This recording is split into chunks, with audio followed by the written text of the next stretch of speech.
Hello friends, आज हम लोग घटना चक्र से यूपी ट्रिपल एसएससी के लिए जो पीईटी का पेपर 20 अगस्त को प्रस्तावित है उसके लिए प्रैक्टिस सेट नंबर 1 देखेंगे। हम लोगों ने इसके पहले भी रुक्मिणी का देखा है और अभी हम लोग किसका शुरू कर रहे हैं। अभी हम लोग शुरू कर रहे हैं घटना चक्र का। ये भी बहुत अच्छी बुक होती है, आप इसको भी पूरा ज़रूर देखिएगा। मैं यहाँ पे 100 के 100 क्वेश्चनों के आंसर बताऊँगा। हाँ, जो मैथ और रीजनिंग के जो पोर्शन होंगे उनका सोल्यूशन मैं अलग सेपरेट वीडियो में कहीं दूंगा। तो आज हम लोग देखते हैं सेट नंबर 1। क्वेश्चन नंबर 1 हमसे ये कह रहा है कि मोहनजोदड़ो का स्थानीय नाम क्या था। वो ये जानना चाहता है कि मोहनजोदड़ो को और किस नाम से जाना जाता है। तो मोहनजोदड़ो को और किस नाम से जानते हैं, तो ये जाना जाता है मृतकों का टीला। अगला क्वेश्चन, प्रारंभिक बौद्ध धर्म ग्रंथों की रचना किसमें की गई है। तो जो प्रारंभिक बौद्ध धर्म है वो किस में किए गए हैं, पाली में किए गए। ठीक है ना। फिर देखेंगे क्वेश्चन नंबर 3, वह सुल्तान कौन था जिसने खलीफा के अधिकार को मानने से इनकार कर दिया। तो वह सुल्तान कौन था, तो वह सुल्तान था अलाउद्दीन खिलजी। ठीक है ना। क्वेश्चन नंबर 4, शिवाजी ने कितनी बार सूरत को लूटा। ठीक है ना।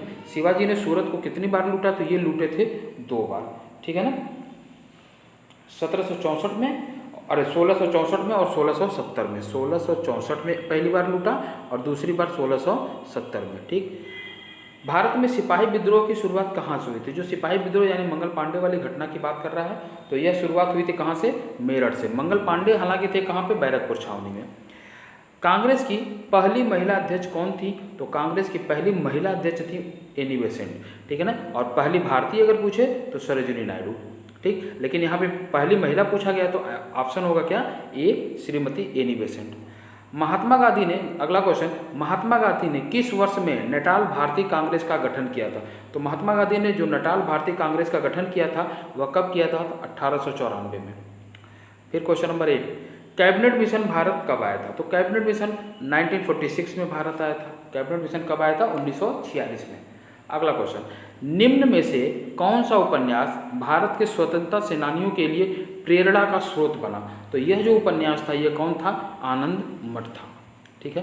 क्वेश्चन नंबर 10, भारत का पहला भारतीय गवर्नर जनरल कौन था। भारत का पहला भारतीय गवर्नर जनरल जो थे यही आखिरी भी थे, तो ये कौन थे, सी राजगोपालाचारी। क्वेश्चन नंबर 11 में यह है कि कुल क्षेत्रफल के संदर्भ में विश्व के सबसे बड़े देशों में भारत किस स्थान पे, तो क्षेत्रफल की दृष्टि से भारत जो है किस स्थान पे हो गया है, यह हो गया है 7वें नंबर पे। ठीक है ना। हम क्षेत्रफल की दृष्टि से बात करेंगे तो 7वें नंबर पे, और जनसंख्या में दूसरे नंबर पे हैं। ठीक। क्वेश्चन नंबर 12, क्वेश्चन नंबर 12 हमसे कह रहा है निम्नलिखित में से कौन सा एक मोड़दार पर्वत का उदाहरण नहीं है। तो इसका जो सही ऑप्शन होगा वह कौन सा होगा, अरावली। अरावली सबसे पुरानी पर्वत श्रेणी है हमारे यहाँ भारत में, लेकिन ये मोड़दार पर्वत नहीं है। यानी हिमालय, रॉकी और एंडीज जो हैं ये मोड़दार पर्वत के उदाहरण हैं। हुंडरू जलप्रपात किस नदी पर स्थित है। तो ये जो हुंडरू जलप्रपात है यह सुवर्ण रेखा नदी पे स्थित है। ठीक है ना। ये किस नदी पे है, ये सुवर्ण रेखा नदी पे है। और ये है कहाँ पे, ये झारखंड राज्य में रांची के निकट है। ये कहाँ पे है, झारखंड में। फिर देखिए क्वेश्चन नंबर 14, ग्रैंड कैनियन किस नदी पर है। तो ग्रैंड कैनियन जो है यह है कोलोरेडो नदी पे। ठीक। क्वेश्चन नंबर 15, निम्नलिखित में से कौन सा देश संसार में यूरेनियम का सबसे बड़ा उत्पादक है। पूरे वर्ल्ड की बात कर रहा है, तो पूरे वर्ल्ड में यूरेनियम का जो सबसे बड़ा भंडार पाया जाता है वह पाया जाता है कहाँ, कजाकिस्तान में। ठीक। फिर देखते हैं क्वेश्चन नंबर 16 कह रहा है दुग्ध उत्पादन में संसार में भारत का कौन सा स्थान है। तो दुग्ध उत्पादन में भारत जो है वह पहले स्थान पे है। अगला क्वेश्चन नंबर 17, राजकोषीय घाटा का अर्थ क्या होता है। राजकोषीय घाटा का अर्थ क्या होता है, सरकार द्वारा एकत्रित कुल राजस्व नहीं, सरकार के कुल राजस्व और कुल व्यय के बीच का अंतर, यही होता है। ठीक है ना। तो राजकोषीय घाटा क्या होता है, सरकार के कुल राजस्व और कुल व्यय के बीच का अंतर। क्वेश्चन नंबर 18 में कह रहा है भारत में योजना आयोग का गठन किस वर्ष किया गया था। तो भारत में योजना आयोग का जो गठन किया गया था वह कब किया गया था, 1950 में किया गया था। भारत में राष्ट्रीयकृत बैंकों की संख्या कितनी है। तो भारत में भी राष्ट्रीयकृत बैंकों की संख्या कितनी है, 12 है। अगला क्वेश्चन, मिश्रित अर्थव्यवस्था का तात्पर्य क्या होता है, यानी किस अर्थव्यवस्था को हम लोग मिश्रित अर्थव्यवस्था कहते हैं। तो यह कौन सा होता है? निजी एवं सार्वजनिक दोनों क्षेत्रों की विद्यमानता, यानी इसमें निजी क्षेत्र भी हों और सार्वजनिक क्षेत्र भी जब हों तो हम उसको मिश्रित अर्थव्यवस्था कहेंगे।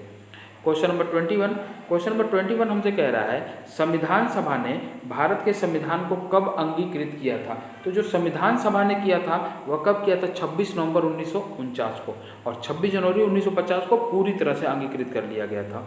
ठीक है ना। क्वेश्चन नंबर 22, स्वतंत्रता का अधिकार भारतीय संविधान के किन अनुच्छेदों में वर्णित है? यानी जो हमारा स्वतंत्रता का अधिकार है वह किस अनुच्छेद में है? तो यह है अनुच्छेद 19 से 22। स्वतंत्रता का जो अधिकार है वह 19 से 22 में है। क्वेश्चन नंबर 23, क्वेश्चन नंबर 23 में कह रहा है लोकसभा का कार्यकाल कितनी बार 6 वर्ष तक बढ़ाया गया है? तो यह अभी तक कितनी बार बढ़ाया गया है? 1 बार। ठीक। क्वेश्चन नंबर 24, क्वेश्चन नंबर 24 में यह है कि सर्वोच्च न्यायालय के न्यायाधीश किस आयु में सेवानिवृत्त होते हैं? यानी सुप्रीम कोर्ट की बात कर रहा है, तो जो सुप्रीम कोर्ट के जो न्यायाधीश होते हैं वह 65 वर्ष की आयु में सेवानिवृत्त हो जाते हैं। क्वेश्चन नंबर 25, 73वें संवैधानिक संशोधन अधिनियम के अनुसार पंचायत का कार्यकाल कितना होता है? तो जो पंचायत का कार्यकाल 73वें संविधान संशोधन के अनुसार कितना कर दिया गया? 5 वर्ष कर दिया गया है। क्वेश्चन नंबर 26, बर्फ पर स्केटिंग करना प्रदर्शित करता है कि दाब बढ़ाने पर बर्फ का गलनांक क्या हो जाता है? वह घट जाता है। ठीक। क्वेश्चन नंबर 27 में यह है कि निम्नलिखित में से किसने इलेक्ट्रॉन का आविष्कार किया था? तो इलेक्ट्रॉन का आविष्कार जे थॉमसन ने किया था। फिर क्वेश्चन नंबर 28, शुष्क बर्फ किसका ठोस रूप है? यानी जो पूछना चाह रहा है कि शुष्क बर्फ जो होता है वह क्या होता है? तो ये जो शुष्क बर्फ होता है ये कार्बन डाइऑक्साइड का क्या है? ये ठोस रूप है। जब CO2 ठोस फॉर्म में चली जाती है तो हम उसी को क्या कहते हैं? शुष्क बर्फ कहते हैं। 29, मानव शरीर में पाचन तंत्र का सबसे लंबा हिस्सा कौन सा होता है? तो मानव शरीर में पाचन तंत्र का सबसे लंबा हिस्सा जो होता है वह छोटी आंत होती है। नाम इसका छोटी आंत इसलिए क्योंकि इसका डायमीटर कम होता है, यानी ये पतली होती है लेकिन लंबी होती है, और जो बड़ी आंत होती है वह मोटी होती है, उसका डायमीटर ज़्यादा होता है, इसलिए उसको मोटी आंत कहते हैं या बड़ी आंत कहते हैं। तो डायमीटर मोटा होने से मतलब नहीं है, लंबाई छोटी आंत की बड़ी होती है। आइए क्वेश्चन नंबर 30, लाल रक्त, क्वेश्चन नंबर 30 कह रहा है हमसे कि लाल रक्त कणिकाओं के निर्माण के लिए शरीर का कौन सा अंग जिम्मेदार है? तो उसके लिए कौन जिम्मेदार होता है? बोन मैरो, यानी अस्थि मज्जा, यह हड्डियों के बीच में पाया जाता है अंदर की तरफ, और यहीं पे हमारे शरीर का ब्लड जो है बनता है। क्वेश्चन नंबर 31, 60 से 80 के बीच आने वाली सभी अभाज्य संख्याओं का योग कितना होगा? तो 60 से 80 के बीच अगर सभी अभाज्य संख्याओं का अगर हम लोग योग करेंगे तो ये कितना हो जाएगा? ये हो जाएगा 351 होगा। ठीक है ना। 60 से 80 के बीच में जितनी अभाज्य संख्याएं हैं कौन सी? देखिए 61 है, ठीक है, और क्या है? 67 है, और क्या है? 71 है, 73 है और 79 है। तो इन सबों को जब हम लोग ऐड करेंगे ना तो ये हो जाएगा 351। अगला क्वेश्चन नंबर 32 में का जो ऑप्शन होगा, मैथ का हम लोग सवालों का सिर्फ ऑप्शन यहाँ देख लेंगे आंसर, बाकी आप वीडियो को पॉज करके सॉल्व करिए। अगर हो जाता तो ठीक है, नहीं होता है तो आप सेपरेट वीडियो इसके लिए देखिए। क्वेश्चन नंबर 32 में जो होगा वह क्या होगा? वह होगा सी। क्वेश्चन नंबर 32 में ऑप्शन जो होगा कौन सा सही होगा? सी सही होगा। क्वेश्चन नंबर 33 में कह रहा है जिस लघुत्तम पूर्ण संख्या को 59,535 से गुणा करने पर पूर्ण वर्ग संख्या बनती है वह संख्या यक्ष है। तो यक्ष के अंकों का योग पूछ रहा है, तो जो यक्ष के अंकों का योग होगा वह क्या होगा? वह 6 होगा। ठीक है ना। Question number 33। ठीक, और एक्चुअली में वो संख्या क्या होगी? वह संख्या होगी 15। ठीक है। फिर देखिए क्वेश्चन नंबर 34। क्वेश्चन नंबर 34 में कह रहा है एक संख्या में 30% की वृद्धि की गई, फिर 30% की कमी की गई, फिर दोबारा 30% की कमी की गई, तो संख्या में कितने प्रतिशत शुद्ध वृद्धि या कमी हुई? जब एक बार 30% बढ़ाया गया और 2 बार 30% कम किया जा रहा है तो जाहिर सी बात है यहाँ पे कमी होनी है, और कमी कितना हो जाएगा? 36% के लगभग हो जाएगा। ठीक। 35 में क्वेश्चन ये है यदि 35 संख्याओं का औसत 22 हो, पहली 17 संख्याओं का औसत 19 है और अंतिम 17 संख्याओं का औसत 20 है, तो 18वीं संख्या क्या होगी? तो 35 में हमारा जो ऑप्शन बनेगा वह क्या बनेगा? वह बनेगा 107। ठीक है, 107। इसमें कुछ करना नहीं है, पहले 35 संख्याओं का 22 में गुणा कर लेंगे, तो जितना आएगा ये टोटल हो जाएगा, फिर 17 का गुणा 17 में और 17 का गुणा 20 में कर लेंगे और इन दोनों को इसमें से घटा देंगे 35 गुणे 22 में से, और आंसर हमारा क्या आ जाएगा 107। ठीक है, फिर देखते हैं क्वेश्चन नंबर 36। क्वेश्चन नंबर 36 में कह रहा है 8 कन्नौजिया 9 चूल्हे, इस लोकोक्ति का अर्थ क्या होता है। तो 8 कन्नौजिया 9 चूल्हे, इस लोकोक्ति का जो अर्थ होगा वह होगा आवश्यकता से अधिक सामान का होना। ठीक है ना, अलगाव की स्थिति। ठीक है, अधिक व्यक्ति के होने से काम बिगड़ना, और क्या दे रहा है खराब खाना बनाना। तो इसमें 8 कन्नौजिया 9 चूल्हे का होगा, इसका मतलब कि अलगाव की स्थिति। क्या मतलब होगा इसका, अलगाव की स्थिति। यहाँ ज़्यादातर लोगों को लगेगा कि आवश्यकता से अधिक सामान का होना, लेकिन ऐसा कुछ नहीं है। चलिए क्वेश्चन नंबर 37 में पूछा जा रहा है जगत धन ईश बराबर जगदीश में कौन सी संधि है। तो इसमें बड़ा ई का मात्रा आ गया ना, तो अगर बड़ा ई का मात्रा होगा तो ये क्या हो जाएगा, ये व्यंजन संधि हो जाएगा। ठीक, फिर चलिए मसृण शब्द का विलोम क्या होगा। तो मसृण शब्द का जो विलोम होता है वह क्या होता है, वह होता है रुच्छ।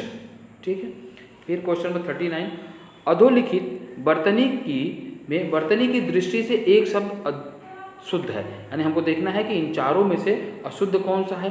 तो अर्तनधान, अंतर्ध्यान, ध्यान लिखा है ये सही है, अनुगृहित लिखा है सही है, अधीन सही है, लेकिन जो ये आध्यात्म है ये गलत है। ठीक है ना, तो 39 का हो जाएगा सी। और फिर 40, ठीक है ना, ये जो इसमें जो आध्यात्म में है इसमें क्या होना चाहिए, अध्यात्म होता है, आ नहीं होगा अ होगा। ठीक है, क्वेश्चन नंबर 40 में कहा जा रहा है कि आग का पर्यायवाची शब्द नहीं है। तो कौन आग का पर्यायवाची नहीं है, पावक। अनल मीन्स भी आग होता है, व्योम और कृषाणु आग के पर्यायवाची हैं, है ना, सॉरी पावक भी है लेकिन व्योम नहीं होता है। 40 में क्या ऑप्शन सही होगा, व्योम। व्योम जो है आग का पर्यायवाची नहीं होता। तो क्वेश्चन नंबर 40 में क्या सही हो जाएगा, सी। देखते हैं हम लोग आगे, ये पैसेज है, पैसेज को पॉज करिए पढ़िए। देखिए क्वेश्चन नंबर 41 का जो आंसर होगा वह होगा ए। क्वेश्चन नंबर 42 में जो आंसर बनेगा 42 का आंसर बनेगा डी, ऑप्शन नंबर डी। ठीक है ना, फिर देखिए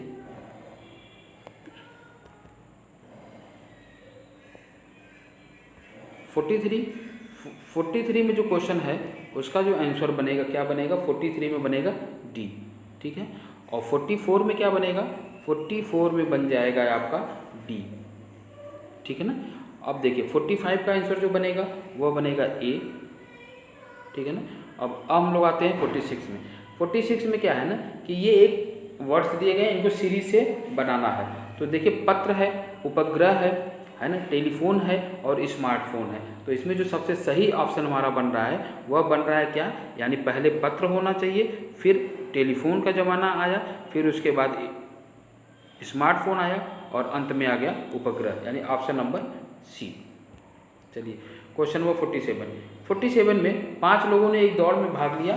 कार्तिक ने प्रभजोत से एक कदम पीछे ही दौड़ पूरी कर ली, फराज ने लक्ष्य से एकदम पहले दौड़ पूरी की, अनिल ने फराज के एकदम पहले दौड़ पूरी की, तो अनिल तीसरे स्थान पर आया। इसमें से कौन दौड़ में दूसरे स्थान पर रहा। तो इसमें जो दौड़ में जो दूसरे स्थान पर रहा वह कौन रहा, वह रहा कार्तिक।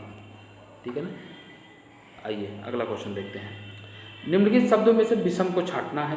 तो 48 में जो होगा क्या होगा, वह होगा ताप्ती। महानदी, कृष्णा और गोदावरी में से जो ताप्ती है यह विषम है।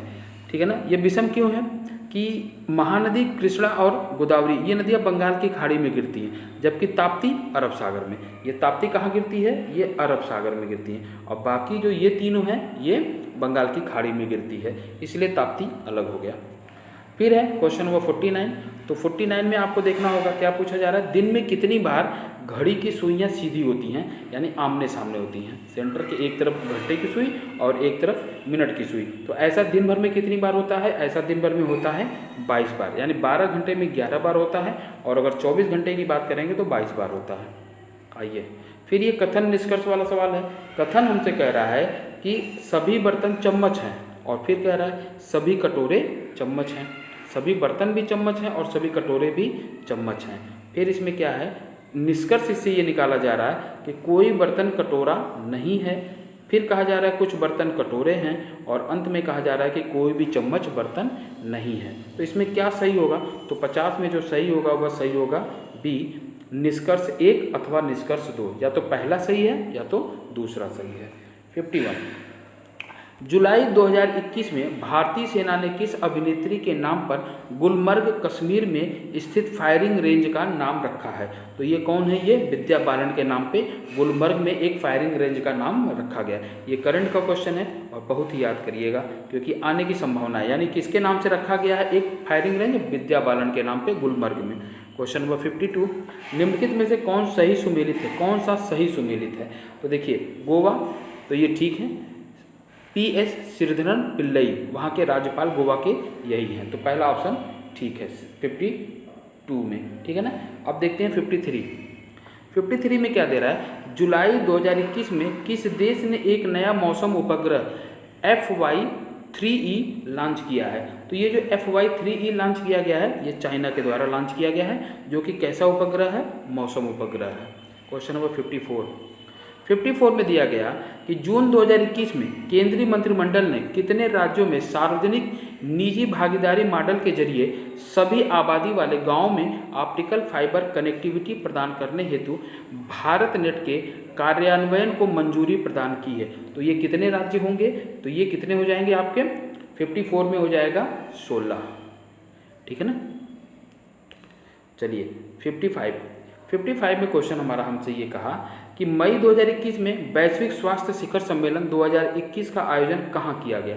तो यह कहाँ किया गया है? यह किया गया है रोम में।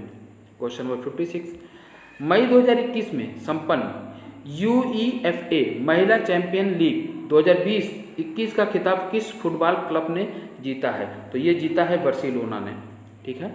57, जून 2021 में कौन संयुक्त राष्ट्र के व्यापार और विकास सम्मेलन अंकटाड, है ना, UNCTAD की पहली महिला महासचिव नियुक्त हुई हैं? तो यह पहली महिला महासचिव कौन है? ये 57 में आपका होगा रेबिका ग्रिन्सपन। फिर देखते हैं 58 में अंतर्राष्ट्रीय जैव विविधता दिवस कब मनाया जाता है?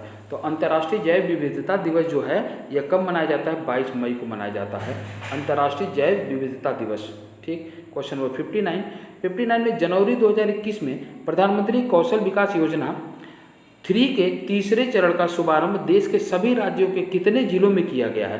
तो यह देश के सभी राज्यों को मिलाकर के कितने जिलों में किया गया है? ये 600 जिलों में किया गया है, ठीक है ना।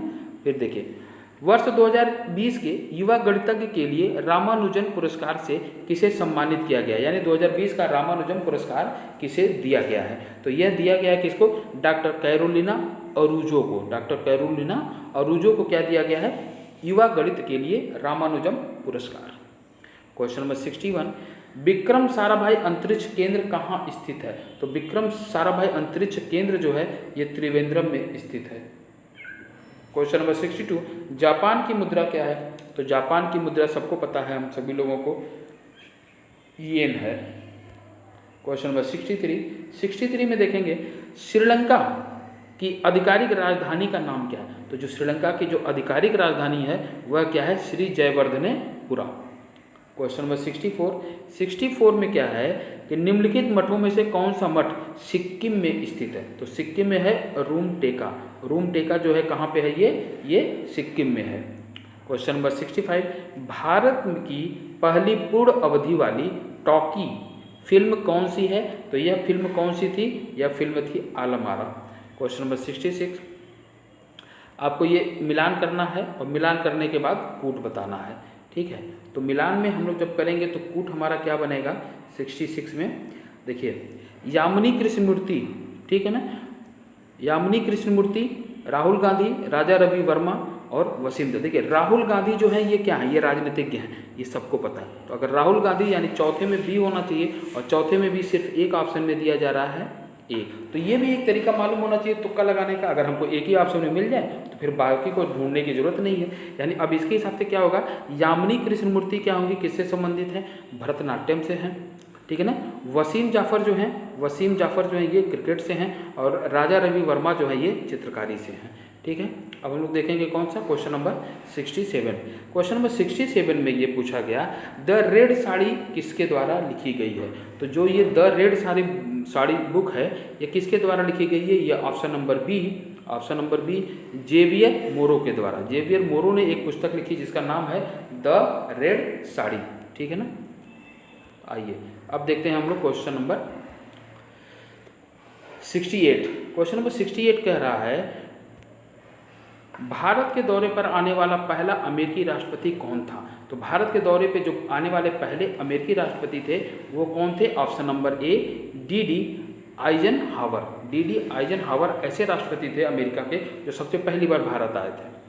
ठीक, चलिए। डॉक्टर अल्फ्रेड नोबेल द्वारा निर्धारित अक्षय निधि में से किस क्षेत्र में नोबेल पुरस्कार नहीं दिया जाता है। तो यह अर्थशास्त्र में नहीं दिया जाता है, ठीक है। ऑप्शन नंबर 70, क्वेश्चन नंबर 70 में रामसर सम्मेलन का मुख्य उद्देश्य क्या था। तो रामसर सम्मेलन का जो मुख्य उद्देश्य होता है वह होता है आर्द्र भूमि का संरक्षण, ठीक है ना, वेटलैंड के लिए होता है, यह आर्द्र भूमि के संरक्षण के लिए होता है। फिर देखिए ये एक हिंदी का पैसेज है, इसको पढ़ेंगे और इसके ऑप्शनों को देखेंगे, ठीक है। पहला पूछा गया धर्म मनुष्य के में किसका विकास करता है। तो जो धर्म मनुष्य में वह देवत्व का विकास करता है। दूसरा, धर्म कहाँ निवास करता है। तो 72 में होगा अनुभूति में। 73 क्वेश्चन देखेंगे इंद्रियों का आनंद कहाँ पर प्रखर होता है। तो 73 में जो हमारा होगा सही क्या होगा, 73 में हमारा सही हो जाएगा बी। इंद्रियों का आनंद कहाँ पर प्रखर होता है, जहाँ जीवन का उच्च स्तर नहीं है। नहीं पे ध्यान देना होगा, पैसेज के अकॉर्डिंग चलना होगा हमें। क्वेश्चन नंबर 74 जीवन के उच्च स्तर पर पहुँचने के लिए किन तत्वों की आवश्यकता होती है। तो वहाँ पे किन तत्वों की आवश्यकता होती है, पूर्णता की होती है, ज्ञान की होती है और आनंद की होती है। क्वेश्चन नंबर 75 में ये कहा जा रहा है उपर्युक्त गद्यांश का उचित शीर्षक क्या हो सकता है। तो इसके लिए जो सबसे बढ़िया शीर्षक होगा वह क्या होगा, धर्म का स्वरूप। आइए देखते हैं 75 होगा। 76 के लिए फिर से एक पैसेज है, पैसेज को पॉज करके पढ़ेंगे और इसके ऑप्शनों को ध्यान से देखेंगे।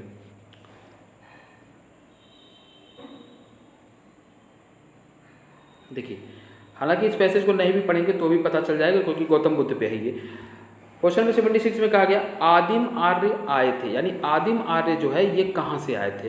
तो आदिम आर्य कैसे थे, ये घुमक्कड़ प्रवृत्ति के होते थे। ये कैसे थे, घुमक्कड़ प्रवृत्ति के थे। फिर पूछा जा रहा है 77 में महावीर स्वामी का जन्म कहाँ हुआ था। तो महावीर स्वामी का जन्म कहाँ हुआ था। तो महावीर स्वामी का जन्म हुआ था आपका वैशाली में, ठीक है। फिर देखिए 78 में पूछा गया शंकराचार्य ने कितनी वर्ष की अवस्था में संन्यास ले लिया था। तो शंकराचार्य ने जो संन्यास लिया था वह लिया था कब, 12 वर्ष की अवस्था में, ठीक। अब देखिए 79 में महात्मा बुद्ध ने जब बुद्धत्व प्राप्त किया तब उनकी अवस्था कितनी थी। तो उनकी अवस्था थी उस समय 35 साल, क्योंकि 29 साल की अवस्था में इन्होंने घर छोड़ा था और 6 साल इन्होंने तपस्या किया था। तो 29 और 6 मिलाकर के हो गया 35। क्वेश्चन नंबर 80 में कह रहा है श्रुति धर्म का क्या अर्थ है। तो श्रुति धर्म का अर्थ होता है क्या, वैदिक धर्म। श्रुति धर्म का अर्थ क्या होता है, वैदिक धर्म। आइए अब हम लोग देखेंगे क्या, मैथ के क्वेश्चन। तो मैथ के क्वेश्चनों में हम लोग ये पैसेज देखेंगे, इसको रफ पे बनाएंगे और इसके आंसर को देख लेंगे। ये हमारा चार्ट हुआ, ठीक है, और हम इसको आंसर इसका देख लेते हैं। 81 का जो सही होगा वह डी सही होगा, यानी सेवा क्षेत्र में कितने प्रतिशत कर्मी हैं। तो 20%। 82 में होगा कृषि, व्यापार और परिवहन में कुल कितने कर्मी कार्यरत हैं। तो ये क्या होगा, 82 में हो जाएगा 3,60,000, ठीक है ना। 83 में कहा जा रहा है व्यापार यानी बिजनेस की तुलना में उद्योग में कितने कर्मी अधिक कार्यरत हैं। तो कितने कर्मी अधिक कार्यरत हैं, तो 1,68,000, यानी ऑप्शन नंबर ए। फिर देखिए 84 में क्या होगा, उस उद्योग में कितने कर्मी, उद्योग क्षेत्र में कितने कर्मी कार्यरत हैं। तो ठीक हमको ये बताना होगा उद्योग क्षेत्र में कितने लोग हैं। तो 84 में आ जाएगा 2,16,000, ऑप्शन नंबर बी। 85 में जो सही होगा वह क्या सही होगा, 85 में हमारा सही हो जाएगा सी, 24,000, ठीक है ना। 4 चार्ट आने हैं 5-5 नंबर के, और इसको करना बहुत ज़रूरी है, इसलिए इसको डिटेल में देखना बड़ा ज़रूरी है। ये पाई चार्ट हुआ, और इसको हम लोग क्वेश्चन को देखेंगे। देखिए 86 में जो सही ऑप्शन बनेगा, 86 का सही ऑप्शन क्या है, बी 2012।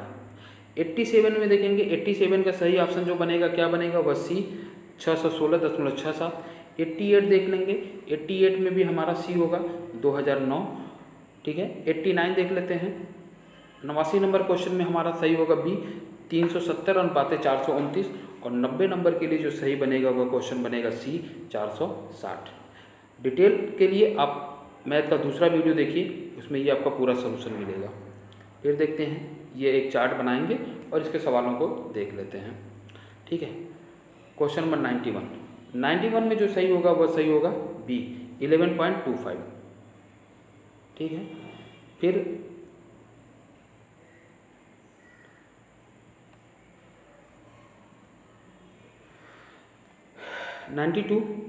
92 में हमारा होगा बी, ठीक।